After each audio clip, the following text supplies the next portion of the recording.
কম্প্রোমাইজের রাস্তায় চলে যেতে নেই। যারা যাকাত অস্বীকার করেছে ওদের বিরুদ্ধে যুদ্ধ করা যাবে না। ওদের বিরুদ্ধে যুদ্ধে লাগলে তো আমার ক্ষমতার পতন হয়ে যেতে পারে, কিন্তু আমাকে তো ক্ষমতা ধরে রাখতে হবে। কেননা লা হাকিমা ইল্লাল্লাহ, নাউজুবিল্লাহ। এটা তাকে আল্লাহ রাসূল শিখাননি। আল্লাহ রাসূল শিখিয়েছেন যাবতীয় দাসত্ব থেকে মুক্ত থাকতে হবে। ক্ষমতার দাসত্ব করা যাবে না, টাকার দাসত্ব করা যাবে না, নারীর দাসত্ব করা যাবে না, জুয়া মদের দাসত্ব করা যাবে না। যতক্ষণ বেঁচে থাকবে এক আল্লাহর দাসত্ব করে বেঁচে থাকবে, তাতে ক্ষমতা যা কার আসুক। যখনই ক্ষমতার পরোয়া করতে যাবে তখনই ইসলাম 100তে 100 টিকানো যাবে না, বিকৃতি আনতেই হবে। আজ নাম নিয়েই বলতেছি, জামাতে ইসলাম বিকৃতি আনেনি?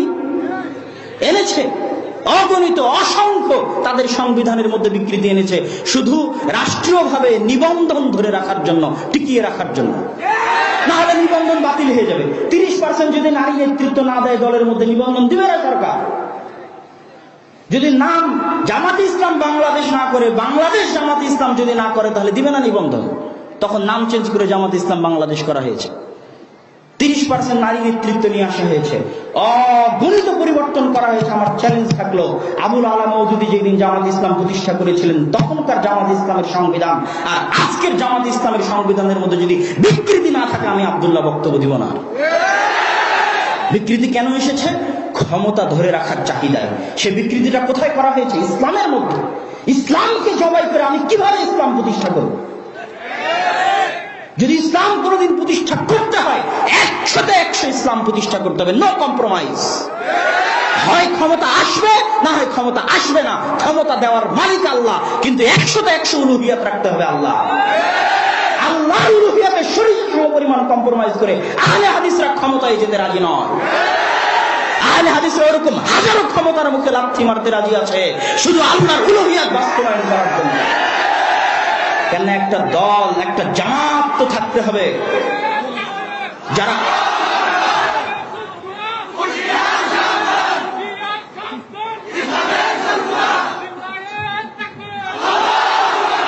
কেননা একটা জামাত তো থাকতে হবে যারা ইসলামকে অবিকৃত রাখবে। ইসলামকে অবিকৃত রাখাই ইসলামের বড় বিজয়।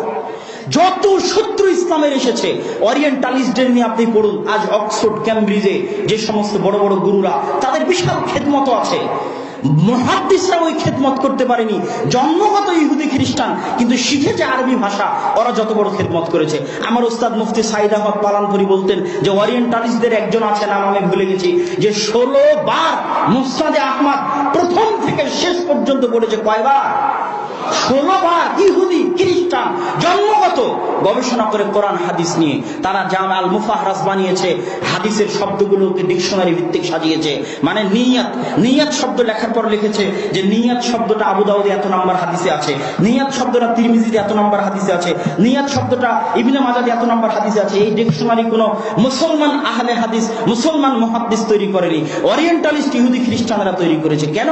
তারা চেয়েছে ইসলামের মধ্যে বিকৃতি ঢুকাতে। একটা ধর্মের অবিকৃত থাকাই ওই ধর্মের আসল বিজয়। আর আদিকাল থেকে আজ পর্যন্ত আহলুল হাদিসদের 100তে 100 টার্গেট ছিল, 1 নাম্বার প্রায়োরিটি ছিল অবিকৃত ইসলাম চাই, বিকৃত ইসলাম চাই না।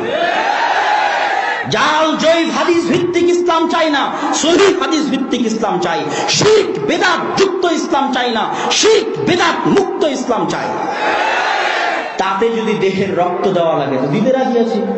আহমদ বিন হাম্বল রক্ত দেয়নি, শাইখুল ইসলাম ইবনে তাইমিয়া রক্ত দেয়নি। শাইখুল ইসলাম ইবনে তাইমিয়াকে জেলখানায় বন্দী করে আহলুল হাদিসদের কণ্ঠকে কি রোধ করা গেছে?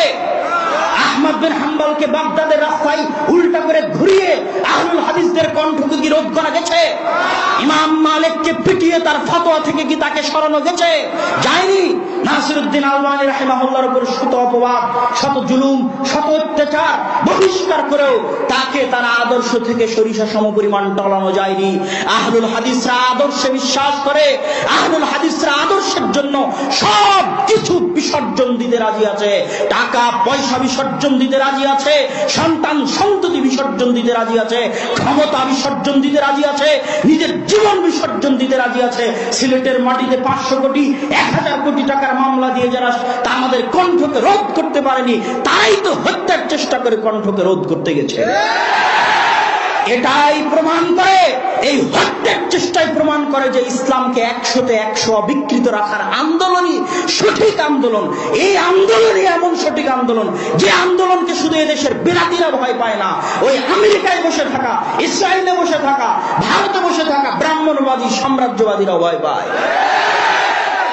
কেননা তারা টাকা দিয়ে, ধোঁকা দিয়ে, লোভ দিয়ে, লালসা দিয়ে অন্যদেরকে পরিবর্তন করতে পারে, কিন্তু আহলে হাদিসদের পরিবর্তন করতে পারে না।